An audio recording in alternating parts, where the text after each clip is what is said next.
Malam itu, langit Karawang mendung tanpa bintang.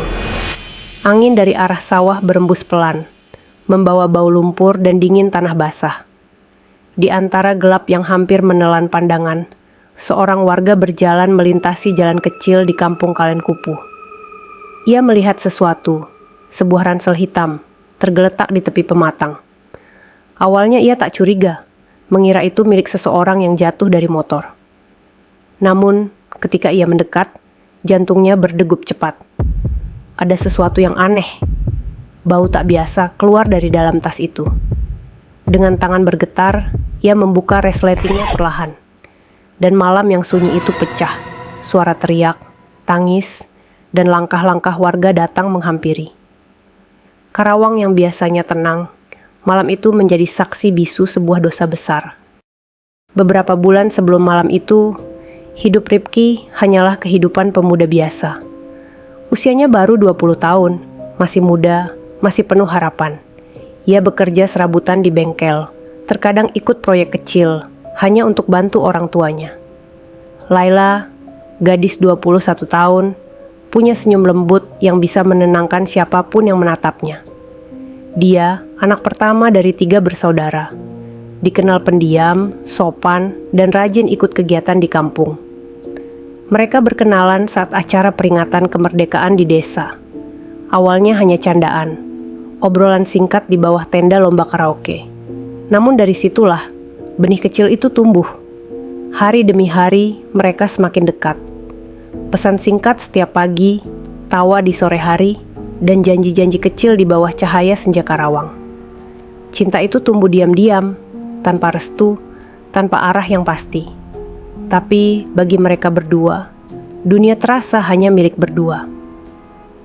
"Aku gak akan ninggalin kamu, Laila," kata Ripki suatu sore, saat mereka duduk di tepi sawah menatap langit jingga. "Aku juga, Ki. Kita jalani aja, meski orang mah gak ngerti." Kalimat sederhana, tapi kelak jadi janji yang tak bisa mereka tepati. Bulan berganti. Laila mulai merasakan tubuhnya berubah. Awalnya ia menolak percaya, tapi 2 garis merah di alat kecil itu mengubah segalanya. Dunia yang semula indah tiba-tiba runtuh. Tangis, takut, dan penyesalan bercampur jadi satu. Ia menelpon Ripki malam itu. Suaranya bergetar, hampir tak keluar. "Lebih dari Ki, aku hamil." Di ujung telepon, sunyi.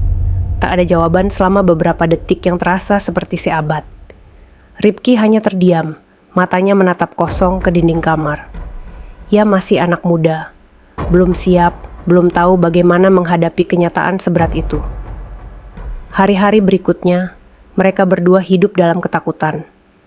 Mereka menyembunyikan semuanya dari keluarga, dari tetangga, dari dunia. Laila memakai baju longgar, menghindari tatapan orang. Sementara Ripki makin jarang keluar rumah, takut rahasia itu terbongkar. "Aku takut, Ki. Kalau orang tua tahu, aku bisa diusir." "Sabar, sayang. Nanti aku pikirin caranya," jawab Ripki lirih, meski dalam hatinya ia sama takutnya. Hingga malam itu tiba. Langit kelabu, hujan rintik turun. Laila menggigit kain di mulutnya, menahan rasa sakit yang tak terlukiskan. Di rumah kecil itu, tanpa bantuan siapapun, ia melahirkan seorang bayi laki-laki. Tangisan pertama bayi itu pecah, lembut, namun mengguncang seluruh hati mereka. Di detik itu juga, waktu berhenti bagi Ripki dan Laila. Mereka menatap makhluk kecil yang tak bersalah itu, tapi bukan rasa bahagia yang mereka rasakan. Yang ada hanya ketakutan dan rasa malu.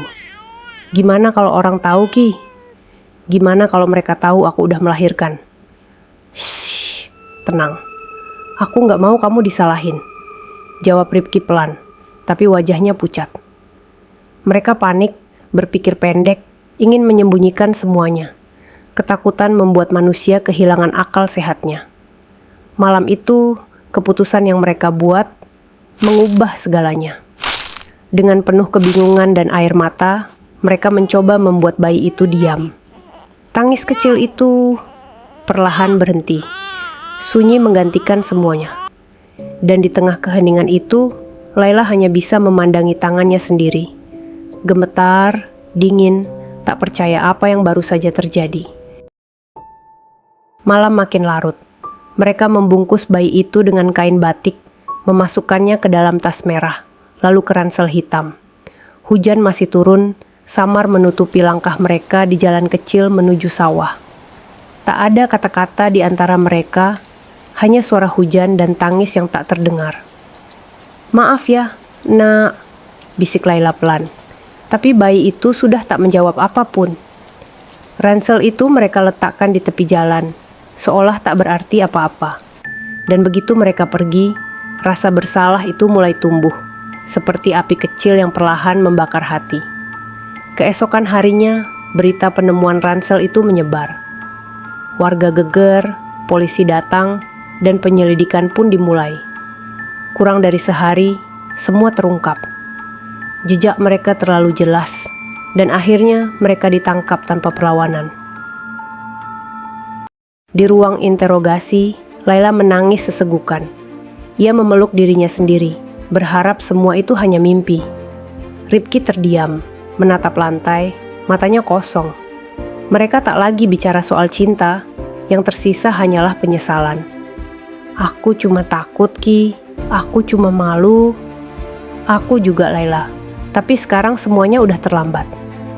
Kini, dua anak muda yang dulu saling berjanji di bawah langit senja harus menanggung akibat dari rasa takut mereka sendiri.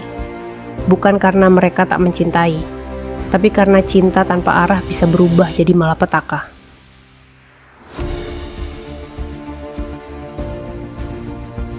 Hidup seringkali memberi pilihan yang sulit, tapi tidak ada ketakutan yang pantas dibayar dengan nyawa.